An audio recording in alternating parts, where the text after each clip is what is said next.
السلام علیکم ورحمۃ اللہ وبرکاتہ۔ حضرت سائیں پیر ذوالفقار صاحب دامت برکاتہم العالیہ نے ایک وظیفہ ارشاد فرمایا کہ ہمارے گھر میں جب بھی کوئی پریشانی آتی تو ہمارے والد صاحب اور والدین دونوں والدہ بھی مشکل وقت میں سورہ یاسین شریف کے 7 مبین ہیں تو 7 مبین والا وظیفہ پڑھا کرتے تھے۔ تو جب وہ تلاوت کیا کرتے تھے تو سورۃ یاسین پڑھ کے پہلی مبین پر ختم کر لیا، پھر دوبارہ پڑھی سورت کو، پھر دوبارہ پڑھنے کے بعد دوسری مبین پر پھر ختم کر دیا، پھر تیسری مرتبہ شروع کی، تیسری مبین پر ختم کیا سورت کو، پھر دوبارہ شروع کیا۔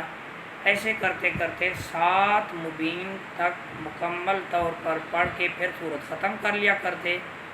پھر دعا کیا کرتے تھے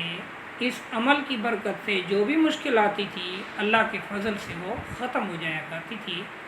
یہ حضرت جی کے والدین کا یہ عمل تھا اور حضرت بھی یہ عمل کیا کرتے رہتے تھے۔ اور مرشد عالم رحمۃ اللہ علیہ کے خدمت میں جب شیخ کے پاس گئے تو شیخ کے یہاں بھی اس وظیفے کو پایا، اور حضرت شیخ مرشد عالم رحمۃ اللہ علیہ بھی اپنے مریدین کو یہ وظیفہ عنایت فرمایا کرتے تھے، جو بھی کوئی انسان کے اوپر مشکل پیش آئے تو یہ وظیفہ پڑھا کریں۔ اس وظیفے کی برکت سے اللہ پاک اپنے فضل اور کرم سے